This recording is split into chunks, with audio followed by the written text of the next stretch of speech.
Hello, my name is ظریف, and I'm the Iranian Foreign Minister.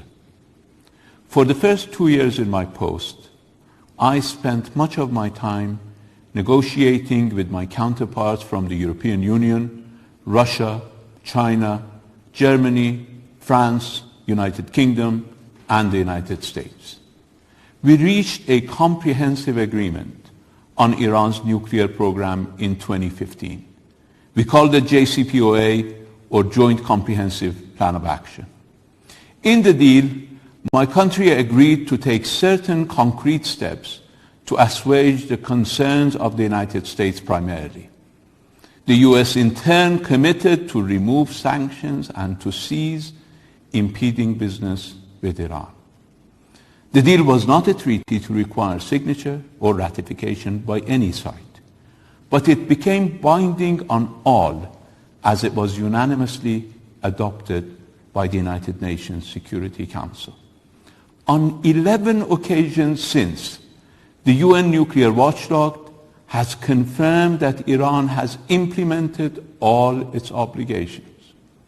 In contrast, the US has consistently violated the agreement, especially by bullying others from doing business with Iran.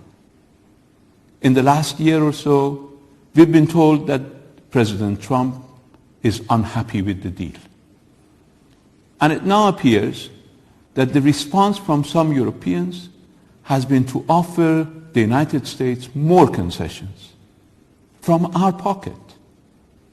This appeasement entails promises of a new deal that would include matters we all decided to exclude at the outset of our negotiations, including Iran's defensive capabilities and regional influence.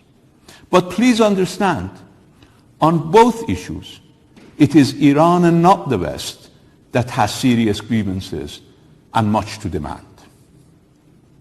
We have not attacked anyone in centuries, but we have been invaded. Most recently by Saddam Hussein, who was then backed by the US and its regional allies.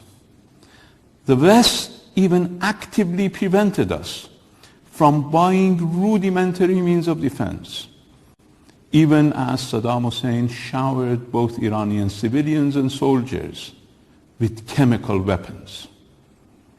Despite that haunting experience, we still spend a fraction of countries like Saudi Arabia and the United Arab Emirates on defense.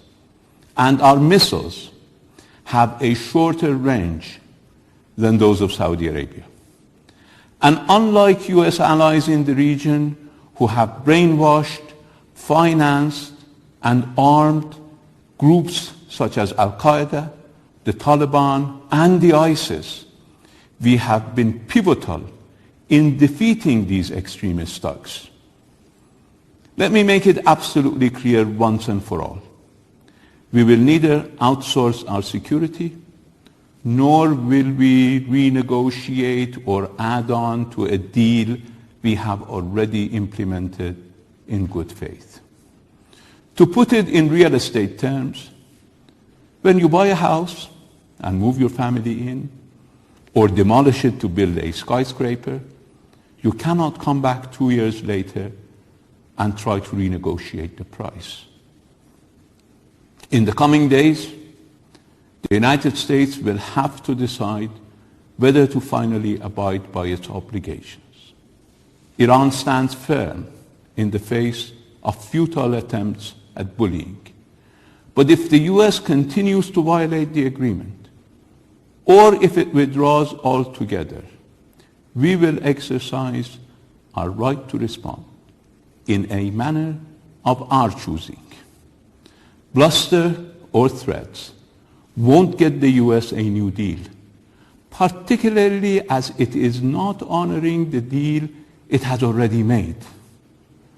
Relying on cartoonish allegations, rehashed from more than a decade ago and dealt with by the IAEA, to make a case for nixing the deal has fooled no one.